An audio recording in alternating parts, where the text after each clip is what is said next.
기술사 공부를 하고 창업할 때도 집사람이 계속 불만이 많았습니다. 애들도 있고 그래서 박사한다는 얘기가 차마 입에서 안 떨어져가지고 마침 근데 이제 집사람이 외국어 강사를 좀 했었는데 네. 애들하고 막 해외를 잠깐 나가고 싶다 그래서 네. 아 얼른 나가라 그래서 제 유튜브 구독자분들에게 사전에 질문을 몇 개 받았습니다. 그 중에 첫 번째가 발승배전, 건축전기, 전기안전 등의 업무 영역이 겹쳐서 경쟁이 필요한지, 또 제가 은퇴하는 30년 뒤에는 베이비 부머 세대의 앞선 진출로 이미 레드오션이지 않을까 싶은데 어떻게 생각하십니까? 뭐 이런 질문이 하나 들어와 있습니다. 전기 분야 기술사가 여러 가지가 있고 건축 전기하고 그동안은 이제 발성배전이 이제 많이 대립이 되다가 지금은 뭐 굉장히 완화가 됐는데요. 예. 전기 안전도 이슈가 많이 되고 있는데 개인적인 생각은 향후에 전기 기사나 기술사나 이제 발성배전이 건축 전기 전기 안전이 자격을 가지고 그것을 영위하려고 하는 건 굉장히 위험한 생각이다. 사회적인 어떤 역할도 있어야 되고 실력도 있어야 되는데 근데 이제 전기 안전만 보면 사실은 전기 안전에 관련된 지금 뭐 중대재해라든지 안전사고가 많이 나지 않습니까? 그렇죠. 기술사회로도 그런 이제 여러 가지 자문 의뢰가 들어온다고 하는데 전기 전자 분해 안에 종목에 전기 안전이 빠져 있습니다. 건축 전기도 빠져 있고요. 예전에 어떤 업역 이슈 때문에 했는데 포용을 하면서 업역을 키워야 되는 것이 맞지.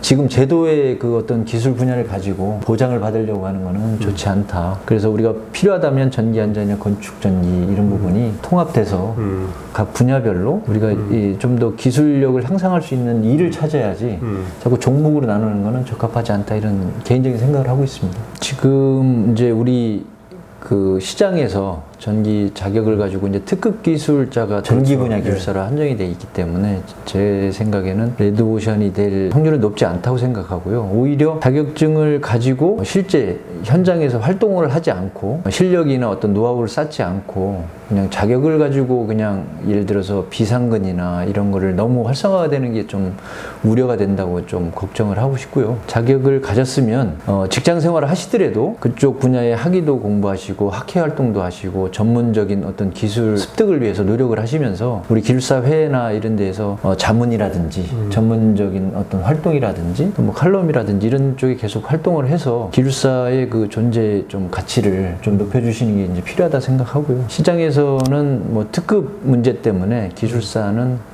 계속해서 필요하고 부족한 상황이다 이렇게 저는 판단하고 있습니다. 예. 지금 자기가 판단했을 때 나에게 필요한 것이 건축전기 기술사다, 뭐 발승배전 기술사다, 전기안전 기술사다, 뭐 전기응용 기술사다라고 하면 바로 지금 공부해서 그거 취득하시면 되는 거고. 네, 그렇습니다. 그다음에 베이비 부머 세대가 은퇴를 지금 하고 계시는 이런 시기인데 이분들이 아무리 많아도 또 이 안에서 또 경쟁을 하는 것이고 네.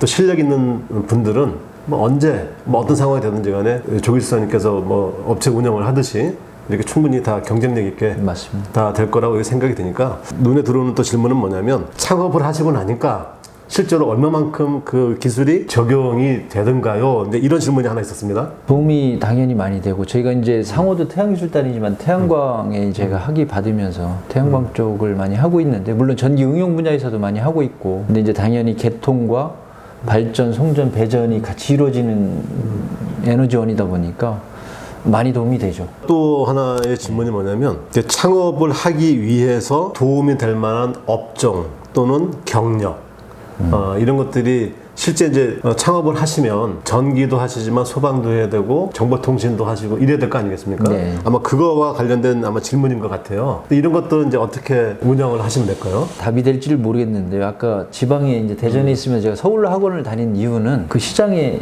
기술사도 많지 않았지만 학원도 많지 않았고 그러니까 경쟁력이 없다는 거잖아요. 그리고 이제 창업을 하려고 했을 때는 객관적인 것보다 주관적인 것도 좀 봐야 된다 이렇게 생각을 합니다. 똑같은 시점에서 경기도에서 창업하신 분하고 저는 대전에서 창업했는데 특성이 완전히 다르죠. 시장이 다르기 때문에 창업을 하시고 뭔가 사업을 하실 분들은 어느 지방에서 어떤 일을 할 건지 지방 특성이나 이런 것도 충분히 고려를 해야 된다 이렇게 생각을 하는데 또 그 지방에서 유사하게 성공하신 분한테 자문을 구하는 것이 가장 좋은 방법이고요. 저희 결론은 젊었을 때 하는 게 가장 큰 무기고 장점이다 이렇게 생각을 합니다.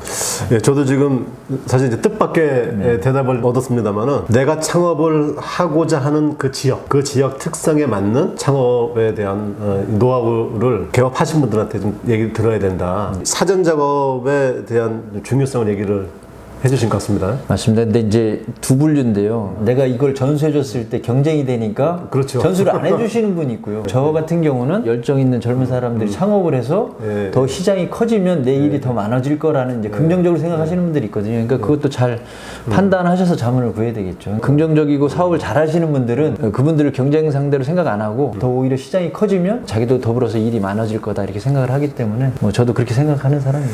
회사에서도 특허가 이미 벌써 4개가 있고 또 2017년도에 박사학위를 또 받으셨더라고요. 사업하시기도 쉽지 않은데 이 특허 출원도 또 금방금방 되는 게 아니지 않습니까? 특허 출원을 하게 된 뭐 배경, 그 다음에 또 계속적으로 공부를 하시게 된 이유, 이렇게 두 개 좀 나눠서 좀 설명을 좀 해주시겠습니까? 특허는 우리가 공동주택 입찰을 하다 보니까 그 PQ에 필요해서 이제 한 거고, 우리가 독자적으로 어떤 특정한 기술로 하기보다는 입찰의 어떤 조건을 맞추기 위한 그런 종목이었었고요. 사업을 할 때 저는 발송배전 관련된, 그러니까 한전 관련된 사업 쪽으로 하려고 생각을 했었고 노력을 많이 했는데, 실제 사업하신 모든 분들이 의외의 그 업역에서 사실은 수익을 내고 이렇게 창출이 되거든요. 아까 말씀하신 이제 창업하시려고 하는 분이 어떤 부분에 집중해서 해야 되겠다, 이게 굉장히 위험한 생각이고요. 모든 그 가능성을 열어두고, 그리고 기술사가 있다는 거는 전문 설계업의 책임 기술자로서 라이센스를 사용한다는 건데, 이게 가장 큰 장점입니다. 기반에서 업을 시작하면 되는 거라고 이제 생각을 하고, 가능성은 항상 열어둬야 된다. 공동주택 감리를 단독으로 수주하는 실적은 전국에서도 저희가 메이저입니다. 근데 그렇습니까? 저희가 공동주택은 건축전기 분야잖아요. 저희 종목하고는 다른 종목이지만, 근데 대 주변에 계신 분은 건축전기 기술사를 가지고 배전 단가를 많이 하시는 분들이 또 많이 계세요. 그래서 그거는 입찰이고, 입찰은 랜덤 방식으로 하는 거기 때문에 그거는 사실 운에 의해서, 기본적인 실력 갖춘 업체들이 운에 의해서 하는 거기 때문에, 그래서 어떤 특정 분야의 종목을 좀 집중하는 거는 그만큼 또 리스크도 크다 이렇게 생각을 하기 때문에 열어둬야 된다라는 측면을 좀 말씀드리고 싶고, 학위 부분은 경쟁력을 갖기 위해서 한 것 같습니다. 제 생각에는 설계 출신도 아니고 또 뭐 엔지니어링으로서 장점도 없고, 그러면 이제 기술사에 또 학위를 가지면서 전문 분야를 공부를 해야 되겠다라는 거고요. 그런 취지에서 좀 한 것 같고, 학위도 해보니까 기술사를 취득하실 정도 열정이 있으신 분은 물론 이제 계속 까다로워지긴 하는데요. 학위 자체가 그래도 충분히 하실 수 있다 생각하고, 학위조차도 젊었을 때 하는 것이 경쟁력이 있다. 그러니까 그때부터 2017년도까지 기술사 공부하고, 그다음에 특허 출원 하시고, 그다음에 박사학위 받고 한 10여 년 이상을 계속 공부만 하신 겁니다. 이거 쉬운 거 아니죠? 원래 학구적인 스타일은 아닌데요. 기술사 공부를 하고 창업할 때도 집사람이 계속 불만이 많았습니다. 애들도 있고 그래서 박사 한다는 얘기가 차마 입에서 안 떨어져가지고, 그것도 주말에 계속 다녀야 되고, 마침 근데 이제 집사람이 외국어 강사를 좀 했었는데 애들하고 막 해외를 잠깐 나가고 싶다고 그래서 얼른 나가라. 그래서 2년 캐나다를 보낸 사이에 사실 이제 수료를 하고 이후에 이제 학위를 했는데요. 경제적으로나 이런 거 좀 양보할 게 있으면 양보를 하고, 필요한 가방도 좀 사주고 이러면서 해야지, 본인이 좀 꼭 필요한 거는 그렇게 해야 된다 이렇게 생각을 합니다. 저 같은 경우는 그 사줄 여건이 안 돼서 못했습니다. 혹시 지술사님이랑 뭐 에피소드 같은 거? 이거 여기서 얘기해야 되나 모르겠네. 출입문에 반바지 입으시고 이제 자전거 타고 오셨잖아. 근데 이제 그때 공부할 때 제가 느꼈던 거는, 이제 우리 최 교수님께서 저한테 얘기했던 거는, 너 이렇게 열심히 하냐 너무 그 지방에서. 이 공부 스타일이 틀린 거예요. 저는 합격을 위해서 예를 들어서 100문제를 다 외워야 된다 그러면 외우는 스타일이고, 우리 기술사님은 이해를 하면서 이제 나가시는 부분이고 했는데, 그때도 대기업 다니면서 이제 주중에 그 스트레스가 좀 많이 있었던 것 같아요. 학원 오실 때도 좀 제가 볼 때는 성의 없이 반바지에 티 입고 이렇게 오셔가지고, 근데 또 굉장히 좀 내공이 있으시고 또 강의도 하시면 또 잘하시고, 그래서 같이 공부할 때 이제 자기랑 비슷한 사람들하고 어울려 살려고 하는데 그거는 별로 시너지가 안 나죠. 각자의 장단점이 있고 서로를 존중해주면서 그 스터디를 끌고 나가서 좋은 효과가 있었던 거지, 암기 잘하시는 분만 있으면 별로 배울 게 없잖아요. 그때 우리는 스터디하고 시험 보고 채점하고 음식점에서 식사하면서 술 한잔 먹고 그래야 일주일이 끝나는지. 맞아. 이 시험 보는 거 너무 스트레스 받아가지고, 나는 처음에 내가 따라가지 못했어. 정규만 한번 더 들으려고 했었고. 맞아요. 합격하실 때도 다시 처음부터 하신다 이런 말씀 드렸을 때는 이제 저희가 좀 이해가 안 가죠. 그러니까 스타일이 다르신 거예요. 자기 장점을 잘 살리는 게 중요한 것 같아요. 저는 잘 몰라도 10문제를 다 쓰는 스타일이고 우리 교수님은 모르는 걸 안 쓰는 거예요. 안 쓰면 0점인데 그 우리 같이 쓰면 그래도 한 뭐 2, 3점, 5점을 받잖아요. 실력이 되시니까 같이 운 좋게 된 거죠. 근데 그런 스터디도 없어요. 우리 그때 6명이 시험 봐갖고 4명이 합격했으니까. 그리고 얘기 못한 것 중에 저는 이제 면접 얘기를 좀 못했는데 면접 때 그때 이제 32살에 지금 염색해서 흰머리가 안 보이지만 이제 흰머리가 많거든요. 제가 30 초반이었으니까 그때 당시에는 이제 그런 얘기가 많았어요. 젊은 친구들이 뭘 알아서 뭐 암기해서 합격한 거 아니냐, 많이 이제 탈락을 시키겠다 해가지고 우리가 그때 흰머리 염색을 해준 적 있어요. 면접 들어가기 전에 좀 나이 들어 보이려고. 교수님이 잘 해주시겠지만 필기 때 이상으로 스터디 그룹이 필요하다, 준비가 필요하다. 암기 위주보다는 또 긍정적으로 준비가 많이 돼 있으신 분한테 기회가 있지 나이하고 관계없이 네, 그런 게 좀 필요하다. 그래서 면접 준비하시는 분들도 2년 동안 고생하신 분들 많이 봤거든요. 불합격돼서. 그래서 필기 이상으로 스터디 그룹, 또 교수님하고의 그런 커뮤니케이션, 뭐 네트워크 이런 게 잘 돼서 우리가 그때 합격이 된 거 아닌가. 그리고 그때 면접 때 우리 면접 스터디 하면서 우리 공부하던 사람이 한 사람 앉혀놓고 계속 질문을 해서 나도 마찬가지였지만 면접 때 질문을 받으면 정신을 못 차려요. 정신을. 맞아. 긴장하죠. 너무 많이 긴장을 하고 내가 너무 다 까발려지니까 내가 알고 있는 걸 다 까발려지니까 거기서 오는 스트레스가 정말 장난 아니었거든요. 지금은 제가 이제 학원에서 강의를 하면서 면접반을 만들었어요. 우리 면접반을 통해서 가면 무조건 다 합격하는 걸로 이렇게 돼 있어요. 엄청나게 뭔지 훈련이 돼 있어요. 엄청 빡셉니다. 그러니까 긴장을 안 하고. 그럼 지금 7월이니까 피가 말라가고 계신 분들. 그러니까요.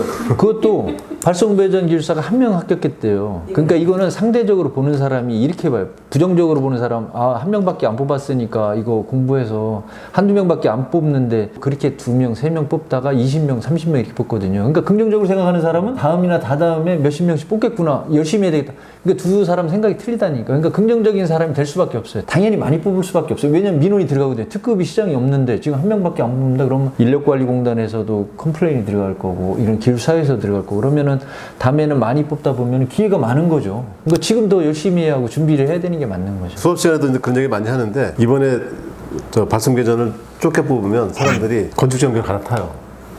어리석은 사람이죠. 네. 또 건축전기 저번에 많이 뽑았거든? 이번에 많이 뽑을 줄 알고 또 갔는데 별로 안 뽑아. 다시. 또 다시 또 와. 근데 그 사이에도 많이 뽑아놨어. 계속 꾸준히 한 개를 파야 이 결론이 나오는 거지. 이거 이렇게 자꾸 왔다 갔다 하면 그냥 본인한테 마이너스예요. 마이너스. 맞습니다. 이제 마지막 질문을 한 번 더 드리겠습니다. 기술사를 준비를 하고 계셔서 이제 반드시 합격을 하실 건데 이런 분들에게 마지막으로 좀 당부의 말씀이랄지. 어떤 기간을 더 정해두고 공부하는 것도 좋지만은 합격을 위해서 좀 단기간에 집중해서 하는 것도 욕심내는 것도 좋다 이렇게 생각을 하고요. 끝으로 한 가지 말씀드리고 싶은 거는 저희가 이제 사업적으로도 변곡점도 찍고 어려움도 있지만은 그럴수록 제가 이제 서울 쪽에 CEO 과정도 많이 다니고 성공하신 분들 많이 만나거든요. 얼마 전에 굉장히 좋은 명언을 들었어요. 잘 되신 분들 보면은 하나같이 성향이 긍정적이거든요. 근데 어제도 소나기가 엄청 오는데 우리 직원들이 다 걱정을 하는 거예요. 점심 먹고 식당 앞에서 기다리는데 별로 걱정할 거 없다. 이 소나기가 엄청 지금 오는데 이거보다 더 세게 올 확률은 적다. 그칠 확률이 훨씬 더 높다. 그러니까 좀만 기다려봐라. 소나기는 그치게 돼 있잖아요. 그렇죠. 오늘 이제 조춘영 기술사님 모시고 이런저런 얘기를 많이 들었습니다. 2년 정도 아주 어렵게 공부를 하셨지만 기술사 취득 전과 후가 이렇게 많이 차이가 난다. 기억을 하시면 여러분들이 공부하시는데 충분한 동기부여가 되지 않을까 이렇게 생각합니다. 자, 오늘 조춘영 기술사님 고맙습니다. 네, 고맙습니다. 예비 기술사님들 화이팅 하십시오. 화이팅! 화이팅! 여러분 감사합니다. 예, 감사합니다.